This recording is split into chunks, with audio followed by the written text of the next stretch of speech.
Hello, this is Jake Line, Gaming Lawyer Service. We are back again with Ace Attorney, Great Ace Attorney. So, we're gonna continue with the trial. We'll get some, there's more evidence, I think, more witnesses to cross-examine, and hopefully get Mr. Natsume the verdict he wants. Which is not guilty, right? Okay, in any case, let's continue. From what we can tell by looking at the woman's possessions, it seems like she's a poor student herself. Hard to imagine she would have had anything much worth pinching, my lord. I see. Well, in that case, are we looking at some deep-seated resentment toward the victim? I'm afraid I couldn't say. Apart from visiting second-hand bookshops, the defendant, Mr. Natsume, doesn't appear to get out much. At this moment in time, we haven't been able to establish any sort of connection between him and the victim. If theft and grievance had been ruled out as the motive, what reason could Mr. Natsume possibly have had for stabbing the young woman? Yet you arrested the man in spite of that in a totally unjustified and heavy-handed way. Oh my god. Pray, forgive the discourtesy of flinging a freshly uncorked bottle into the public gallery and maybe hurting a lot of people. But your words have soured its hallowed bouquet. For it is you, my learned friend, who is being heavy-handed here. What? Scotland Yard does not arrest people without good cause. That should be beyond question. Inspector Gregson, the prosecution calls for your formal testimony. Explain to the court precisely why the constabulary came to arrest the Nipponese student. Yes, sir. Damn, I'm hungry for chips now. Looking at that chips. As I said, it was 5 o'clock in the afternoon when the incident occurred and there was an unusually light fog. Okay. Visibility was reasonably good and there was no one else about the victim and accused. Out of the blue, the victim was stabbed from behind and subsequently collapsed on the pavement. The accused ran off, scattering his belongings all over the floor, those being a number of old books he just bought. He was on his way home from a bookshop, it seems. It was just a matter of working out who the books belonged to, and he found the bloke to arrest him. Old books, you say? Yes, my lord, I have a photograph here at the scene of the crime, taken immediately after the incident. Ah, yes, I can clearly see the books to which you are referring. I will take the photographic print as evidence, please, Inspector. Alright, the photograph scene taken right just after the incident occurred. Large knife can be seen thrust into the victim's back. Alright. Hold on a bit with your racist remarks, Van Zix.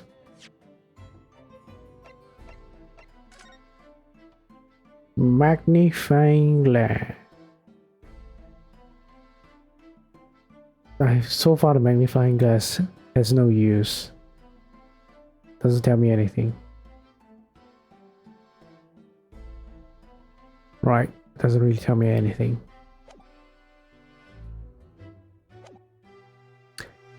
You Nipponese are a spineless breed, too cowardly to admit defeat. Denying everything despite overwhelming evidence to the contrary. Well, Forgive me, Lord Van Zix, but the defendant is not denying everything as you put it. What are you doing, Mrs. Sato? Do go on. Mr. Natsume has admitted to playing some part in the incident. Isn't that right, Miss Naruhodo? Well, now you mention it, when we visited him in the prison yesterday, he did tell us what had all happened. As I was walking along the accursed pavement, I could make out the silhouette of another ahead of me. A woman wearing a green overcoat. She was, and just as I went to overtake her, she suddenly let out a little scream and then collapsed onto the cold, hard slabs of stone at my feet. I was terrified. I had to get away from there.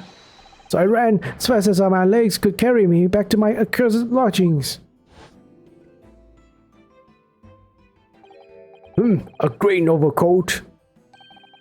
Well, that's exactly what the woman in that print is wearing. Oh my, a photographic print in full color. What will be the world come up with next?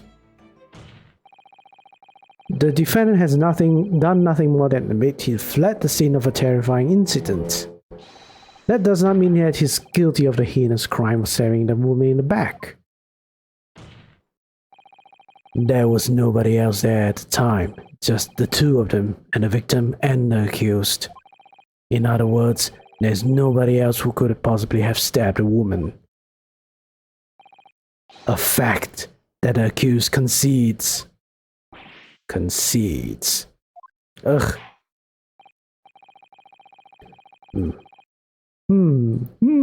It seems this cross-examination could prove to be pivotal, counsel.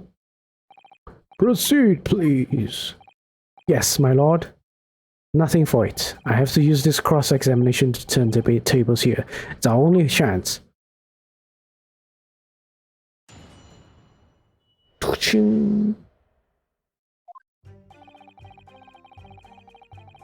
As I said, it was. Sorry. I kept. I got this. How do you say? Distracted? Lightheaded? No, not lightheaded. Empty-headed. Blank mind. In any case, let's. I don't think there's any wrong with their statements. I have to keep pressing all of this, I guess. Light fog, you say? Well, light for London, you could see the opposite side of the street for once. Not much farther though. That's light, is it? Around these parts, yes. Not something I'd expect a Japanese fellow like yourself to know, of course. I've read that London is famous for its fog, but in my country people usually imagine that gives the city a rather beautiful appearance. Just how quaint. Yes, well, it's not something us Londoners tend to romanticize, and as I expect you can appreciate. I see. At this time of year, the fog causes a large number of accidents, especially when it's heavy. Sometimes you can't even see your own hand at the end of your arm. Indeed. The other day, I was very nearly trampled by horses because I could see the carriage. Before I could see the carriage they were pulling. Ugh, Susato-san and I should definitely remember to stop, look and listen. However, on the other day that concerns us, the fog was somewhat lighter than usual. A fact no doubt lamented by the accused. Alright. Press this. How are you able to say that with any certainty? Quite simply, my learned friend, because that is what the witnesses to this crime have told us. Ah yes, Inspector Gregson mentioned the witnesses yesterday, didn't he? That's right, one of them is a policeman, I believe, from Scotland Yard. That is correct, ma'am. And we must hear their testimony. The prosecution will of course call them to the stand should it be necessary. But wait a minute. 5 o'clock in the afternoon in the middle of winter would have been dark already. No matter how light the fog might have been, no one could have seen. I'm unaware of the situation on your tiny island in the east. But here in the capital city of Great Britain, all main roads are illuminated in the night by gas street lights. Ah! The prosecution believes that it would have been ample light by which to witness the crime.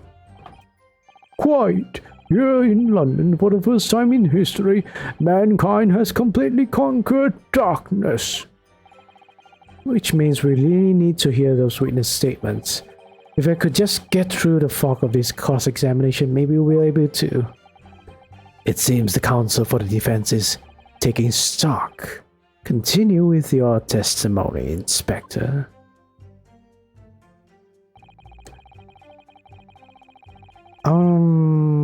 Step from behind, suddenly collapse on floor. From behind, you say? That's right. As you can see from this print. Yes, quite so, Inspector. Yes, quite so, Inspector. The handle of the weapon is clearly protruding from the victim's back. You say this poor woman, Miss Green, remains in a critical condition, comatose no less. I'm afraid so, my lord. Yes, she's been treated at Bart's. I was hopeful that she'd come around before the trial started so I could take a statement. It wasn't to be. Yes, it is indeed a pity. It would have been most illuminating to hear the victim's own account of events. Luck is on your client's side, it seems. On the contrary, my client has been exceedingly unlucky. Your force of tone is seriously undermined by those disturbingly wide eyes, I'm afraid. Ugh. Ran off, scattering his belongings all over the floor. Mr. Natsume's belongings, I think you'll find it all there in the photographic print of the crime scene. Yes, the 3 books on the floor. That's right, my lord. Second-hand books they were, irreparably damaged after falling in the snow, of course.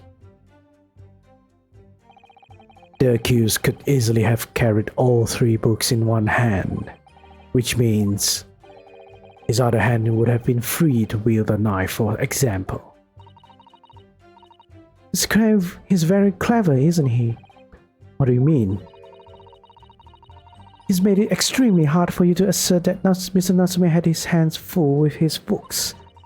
He's managed to close the one avenue of escape we might have had before he even knew it was there. You mean to say that the defendant was holding his belongings as he thrust the knife into the woman's back? That must be what happened, my lord, yes. Those being a number of old books he just bought, he was on his way from all the bookshops, it seems. Hold it! The defendant apparently visits the second-hand bookshop on a daily basis. Yes, so I understand. So a shop full of old English literature. I command the accused on the lofty subject matter of his scholarly attention. The bloke's room was stacked floor to ceiling with those musty old books. Can you tell us more about the bookshop in question, please, Inspector? Well, if I must, I'll have to ask you to look at the street map again, I'm afraid. The closest second-hand book to the accused's lodging is this place, Bourbon Books. A little place on the corner of Briar Road and Meerschaum Street. As it happens, the accused is currently living in lodgings on the other side of Briar Road at the opposite end, which means it doesn't take a genius to work out the route he would have taken home. Something like this. Local maps information has been updated in the court record. Alright, that doesn't really quite tell me much. Yes, I concur with your conclusion, Inspector. The defendant would certainly have passed the scene of the crime on his way home from that particular shop. Mr. Naruhodo, I think that what the inspector just told us could turn out to be of vital importance. Yes, I agree. The most important point that the inspector just made being the bookshop's location. The crucial detail in what you've just told the court, Inspector, is the location of the bookshop. I could agree more. So, where is it exactly? Eh? Are you winding me up, Sunshine? I just explained that. I got a map about everything, used red blooming ink, and drew the blocks route foam on for you. And I distinctly remember seeing you nod along, Counsel. Oh, yes, of course. Must have been so nervous. Okay, I think I know what they are trying to say. Because that is not the book. Your books. That is not the bookshop our client has visited. The blunder of the day goes to you, my learned friend. No, not yet. The trial's only just begun after all. Mr. Naruhodo, I would strongly advise you to look carefully through the court record at this stage. Yes, miss, at once, miss. Sorry, I made a mistake, miss. Okay, I need to press that again, unfortunately.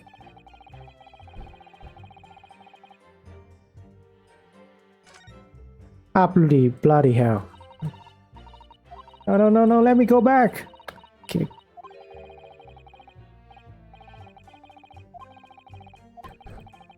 Go back.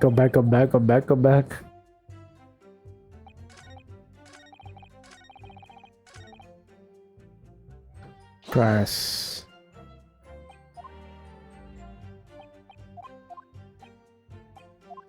Alright, let's go. Skip it to the end, to the part where I have to answer the select the things. By Bourbon books. It wasn't Bourbon books, it was your books.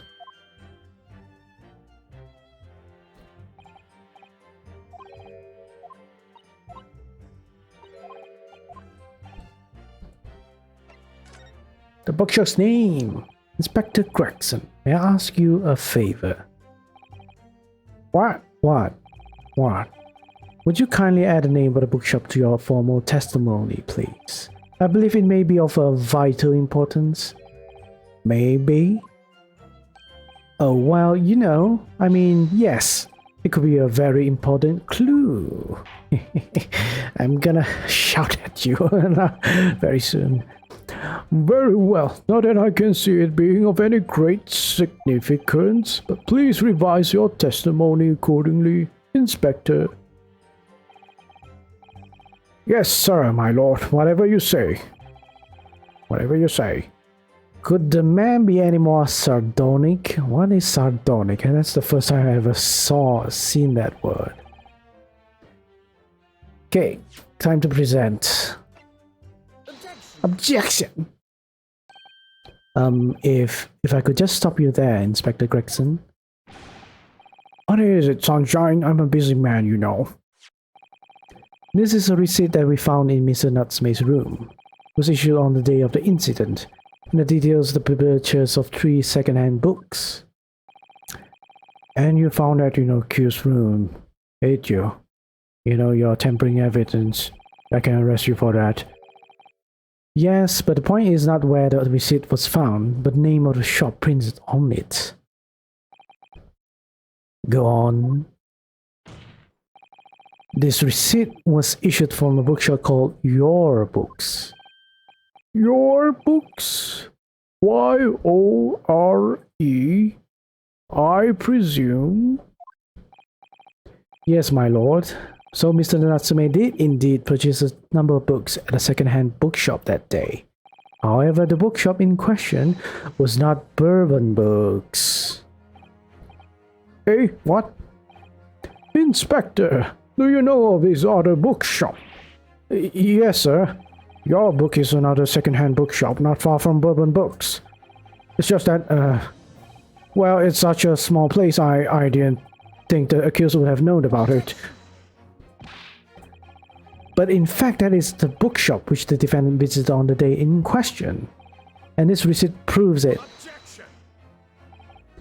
Yes, for what difference it makes. Wherever the man purchases musty tombs, it makes no difference in the final analysis. I disagree. I mean, after all, I have the street map here, if that might be of help. Oh, yes, thank you. Have a look at this, please. If the defendant had been returning from Bourbon Books, then yes, he would almost certainly have passed the place where Miss Green was attacked. However, if we take into account the fact that he was actually at another bookshop, your books, it may very well turn out that he wouldn't have passed that location at all. Could that be true? No.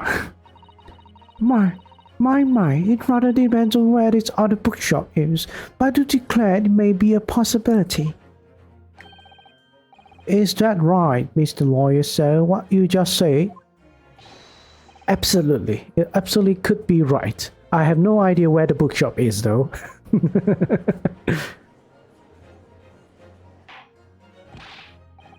Inspector Gregson, where is this your book's establishment?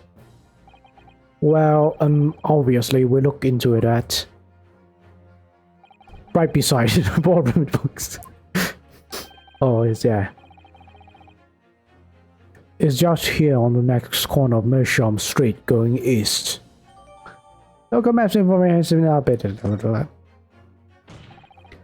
And there you have it, as you can clearly see now. Oh.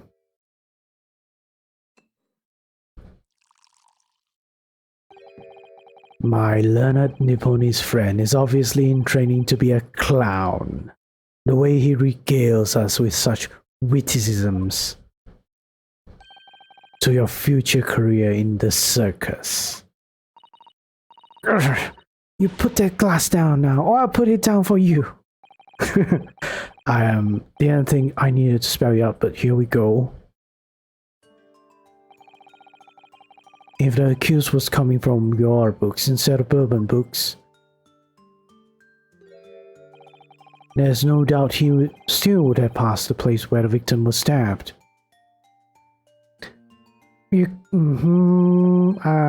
Not really.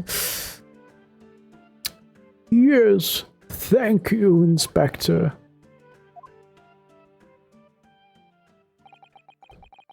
Allow me to reiterate for my learned, if somewhat slow, Nipponese friend. Wherever the man purchases his musty tombs, it makes no difference in the final analysis.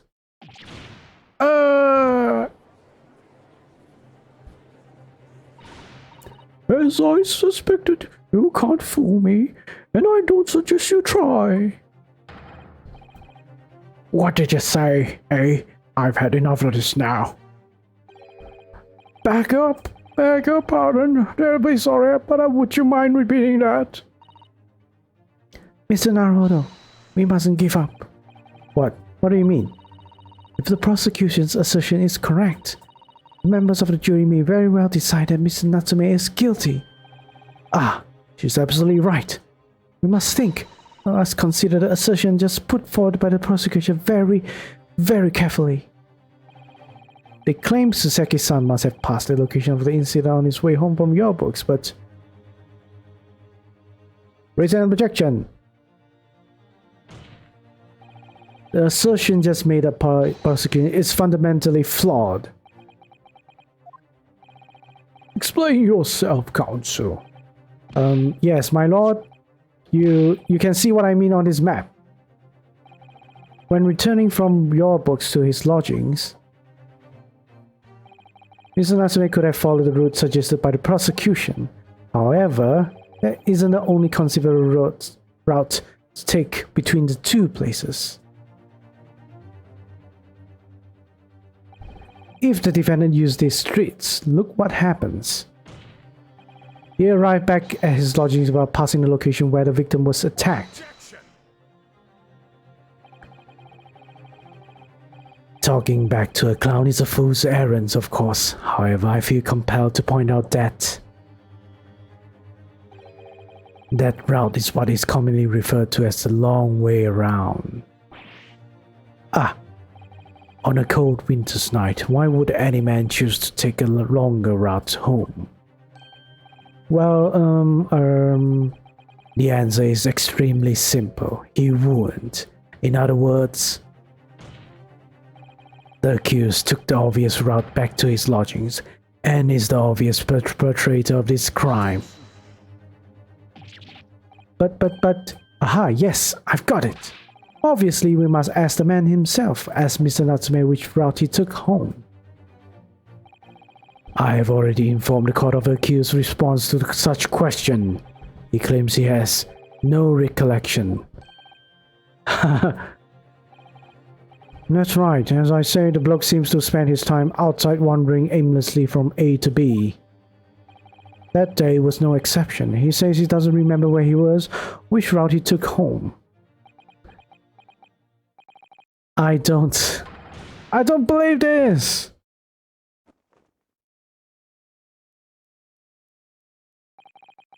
I thank you, my learned friend, and suggest that we do not waste any more of the court's time by wandering aimlessly around this subject. Pray, what do you say, insightful? What say you, insightful jurors? But even if that is the case, the defense still...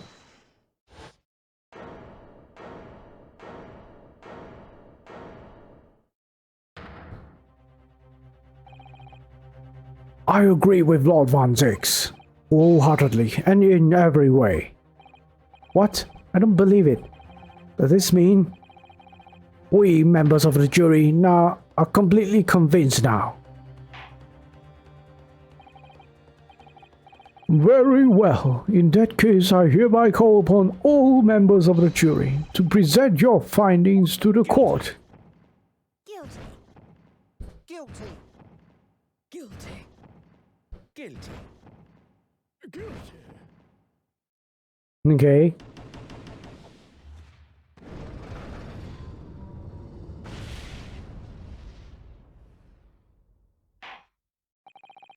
Yep. A very, very useless judicial system. It will appear the jury's leaning is unanimous. I mean, do I need to explain why it's useless again? Because, you know, apparently the juries can make their decision whenever they like without hearing everything possible, every witnesses, every evidence possible, and every argument possible before making their decision. Is like, we're only at the first part of the trial and immediately can jump to conclusions now. But in any case, let's continue. For a little while. To the insightful members of the jury, I applaud your brave resolve. You serve Queen and country admirably. Mr. Naruhodo.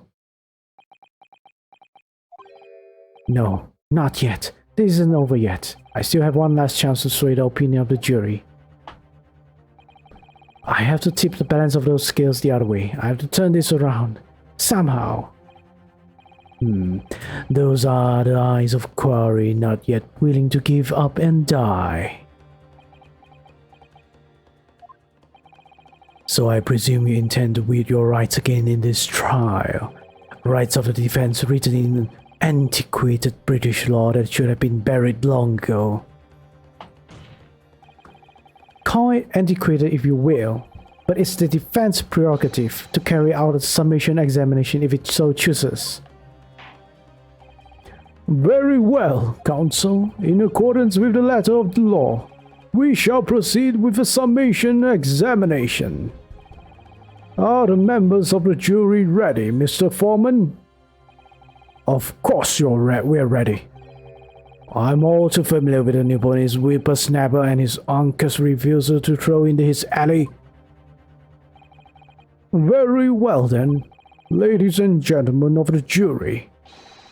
You will each explain on what ground you have determined the defendant to be guilty.